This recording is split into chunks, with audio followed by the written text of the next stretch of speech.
So sad and so unpleasant and so stinking illegal. They will kill your friends and family. They will deport people. What is wrong? This is America! America!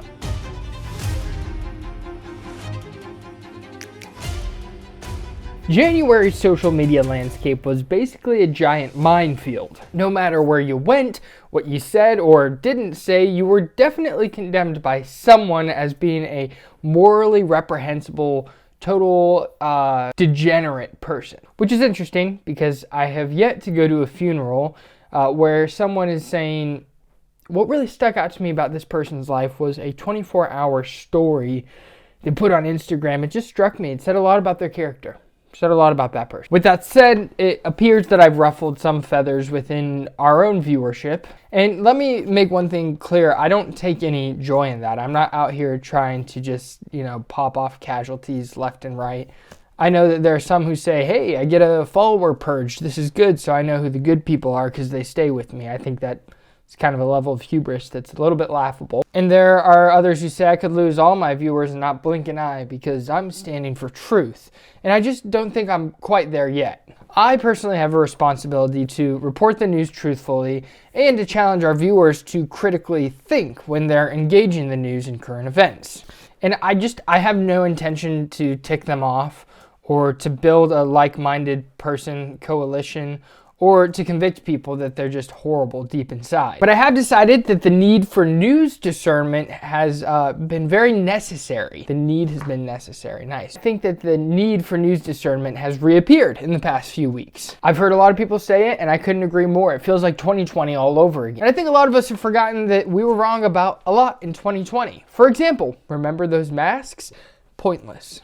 There was no study that did masks on kids before. You couldn't do the study. Remember that horrible racist cop Derek Chauvin and the patron saint George Floyd? Well, we were wrong about that too. Or at the very least, it was much more nuanced than it originally appeared. Which brings me to the main point of today's video. Here we are 6 years later after 2020, and we're forced to believe that the first thing that we see, that we hear about Renee Good and Alex Preddy is the final verdict, the only thing that we can believe, and the final say in everything, period, case closed, no discussion at all. But if history is any indicator, it seems that often the original narrative changes. And the problem is that no one goes back and says, oh, we were wrong. Most, at least in power, are concerned about the next lie that they can get away with and dupe us all into thinking. So let's go back to the beginning of January. It appears that a woman, an innocent, kind woman, just driving her nice mom car,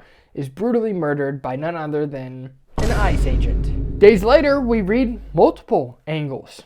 That the car itself was driving at the officer. The eyewitnesses at the scene said that she was leading the charge of protesters, getting in the way and obstructing the operations of ICE officers, that the officer had previously been drugged by a car in a previous confrontation. Oh, and in case we forgot, cars don't move at a rate of about 3 feet per 10 seconds. They move kind of fast, so for all of you armchair quarterbacks out there, no, I don't think you would have dove out of the way in time.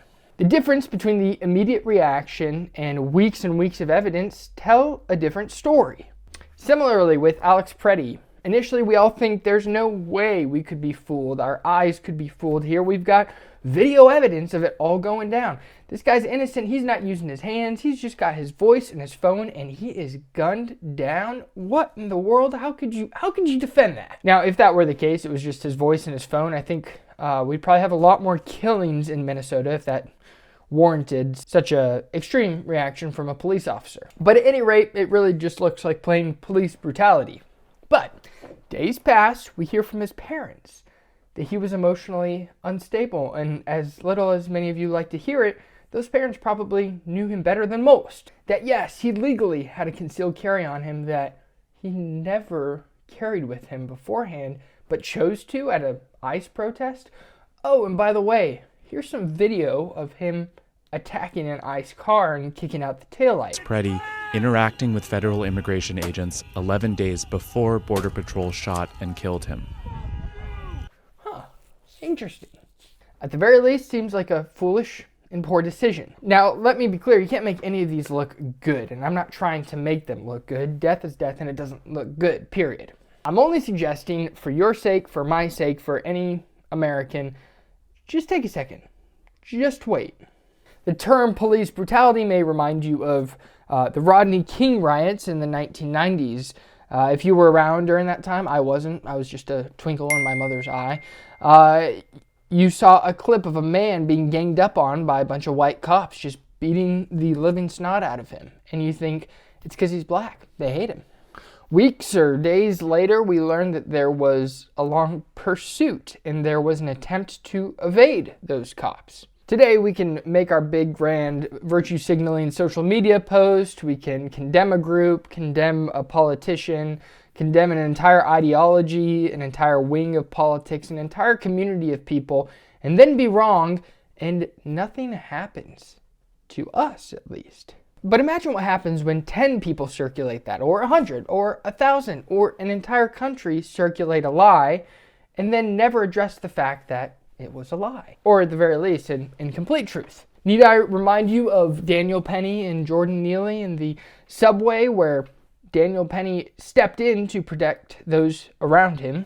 It ruined his image in the public eye, at the very least, for a year and probably for the rest of his life, and he didn't get acquitted for an entire year because of a lie that was circulated based off a societal or political agenda. I think we need to be honest with ourselves and admit that sometimes we get it wrong, and there is nothing that says you have to make a statement instantaneously. I don't know where we got this, maybe you guys know and you can throw it in the comments, but the idea that silence condones behavior is just manipulative. It's not only just bad logic or wrong or annoying, it's manipulative, it's evil at its heart. Many of these SJWs who came out of hibernation after 6 years, honestly, as a journalist, I think these folks would make some incredible sleuths, some great investigative journalists, except for the fact that they have bigger blinders than the biggest horse out there.